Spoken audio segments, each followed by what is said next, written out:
Okay, let's pull back the curtain on the incredible, almost invisible system that brings every stream, every social media post, and every single piece of digital content right to your screen.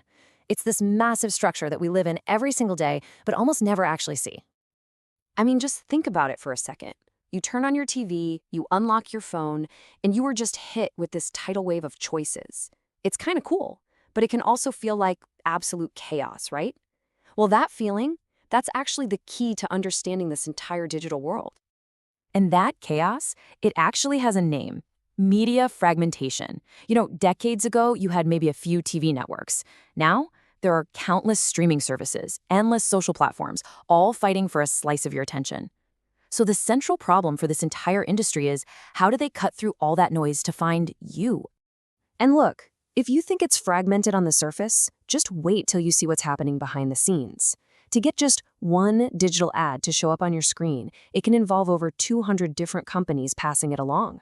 200! This level of complexity is just crying out for some kind of blueprint, an organizing principle to make sense of it all. So for this explainer, that's exactly what we're going to do. We're going to use a mental model. Let's imagine the entire media ecosystem as this giant, 4-story skyscraper. If we can understand what each floor does, we can start to see how the whole building actually works. So here are the 4 layers of our skyscraper. Up top, you've got the penthouse, that's content and rights. Then there's the upper floors, that's device and consumption, where we actually interact with everything. Below that is the plumbing and elevators, which is platform and delivery, and holding it all up is the foundation, the infrastructure. For our tour today, we're going to start at the bottom and work our way up. All right, let's head down to the basement and check out the building's core systems. This is all about the physical hardware, the servers, the fiber optic cables, and the delivery networks that have to move unbelievable amounts of data from some server farm somewhere in the world directly to your device. For a long time, the basic plumbing for all this was something called a content delivery network, or CDN. And you know what? They were fine. They were good enough for basic stuff. But our demand for instant, high-quality, lag-free experiences, think live sports or VR or cloud gaming, it required a massive upgrade.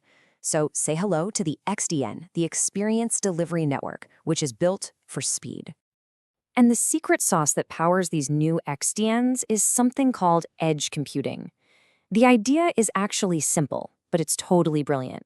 Instead of your phone having to pull data from a huge server that's halfway across the country, edge computing puts these tiny microclouds physically much, much closer to you. This is why your live game stream doesn't buffer. It's all about cutting down the physical distance that data has to travel. And even down here, in the deep technical guts of the skyscraper, that theme of fragmentation is still with us. There's no one universal language for streaming. You've got Apple's version, HLS, which is the most common. And then you have the open standard, MPG-. But because they don't really play nice together, especially on Apple's devices, media companies have to build and pay for 2 separate sets of digital pipes. It just adds more cost and more complexity right into the foundation. Okay, let's take the elevator and move up the skyscraper. We're now on the floors where we, the users, actually live. This is where we interact with all that content. It's the world of our devices, our screens, and most importantly, our attention. And let's be honest, we don't just use one screen anymore, do we? We are living in a multi-screen reality. While we're watching TV, 41% of us are on our phones, jumping on social media to talk about the show. And another 35% of us are actively shopping for products that we see on that main screen. The TV is no longer just this passive box. It's a launch pad for everything else we do. So that raises a big question, right? If you're doing all this stuff on your second screen, how do advertisers connect what you're doing on your phone with what you're seeing on your TV? Especially when one might be a live football game and the other is a streaming app. How do they bridge that gap?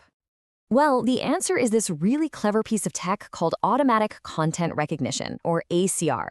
It's built right into most smart TVs these days, and its job is to identify exactly what's on the screen at any given moment, whether it's a movie, a show, or a specific commercial. ACR is the critical bridge that lets advertisers finally understand our viewing habits across all these different fragmented platforms. Of course, with all this incredibly valuable content flying around the building, you've got to protect it. That's done through something called Digital Rights Management, or DRM, and it's basically a 2-step process. First, the video files are encrypted. They're just scrambled into gibberish. Then your device has to ping a license server and ask for the special key to unlock it. But it only gets that key after it proves you have the right to watch. And surprise, surprise, the world of digital security is just as fragmented as everything else. You've got Google's system, Widevine, you've got Apple's system, Fairplay, and you've got Microsoft's called PlayReady. Each of the big tech ecosystems has its own proprietary lock and key, so a service like Netflix has to support all of them, just so we can watch on any of our devices. It is just another layer of complexity, another layer of cost. Okay, we've made it. We've taken the express elevator all the way to the top floor. Welcome to the penthouse. This is where all the content lives, yes. But more importantly, this is where the real power and the real money in our digital skyscraper are concentrated. Now, to understand the power dynamics up here, you have to know about something called aggregation theory. It's a fancy name for a simple idea. It basically says that in a world with an infinite supply of stuff, infinite shows, infinite articles, power doesn't belong to the people who make the stuff anymore. No, the power shifts to the platforms that control the user relationship, the ones that help you discover all that content in the first place. And that theory, it perfectly explains the rise of what we call walled gardens. These are the gigantic, closed digital environments like Google, Meta, and Amazon. They own that customer interface, they control astronomical amounts of our data, and they do not like to share it. They've effectively become the gatekeepers to the entire digital world. And each of these giants holds a different key to your digital life, right? Google knows what you're curious about because of what you search. Meta knows your social circles and your interests. And Amazon, well, Amazon knows what you buy. For an advertiser, this is amazing because of the scale, but it comes with a huge catch. You have to play by their rules, and they give you very little insight into what's actually happening with your money.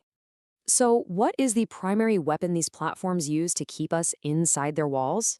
It's AI. And get this, on platforms like YouTube or Netflix, over 75%, 3/4 of what people watch doesn't come from them searching for it. It comes from an AI recommendation. Just think about that. It means the platform's algorithm has become more valuable than its entire library of content. The ability to predict what you want to see next, that is the ultimate source of power. So there you have it. That's our tour of the digital skyscraper. We've seen the foundation, the plumbing, the user floors, and the intense power struggle happening in the penthouse. So, what does the blueprint for the next skyscraper look like? Well, the path forward seems to rely on 3 key strategies. First, go all in on that edge intelligence we talked about to make the entire supply chain faster. Second, develop a kind of universal translator for data, something that can help companies break free from the control of those walled gardens. And third, keep building on that super fast XDN foundation to create the next wave of amazing, immersive experiences that we're all going to be demanding soon enough. All of this brings us to one final, and I think really critical question. In this massive digital skyscraper, filled with literally endless choices, the whole battle is over who gets to be your guide. Should it be you? Should it be the artists and creators? Or should it be the algorithm that owns the building? Who do you think should decide what you see next?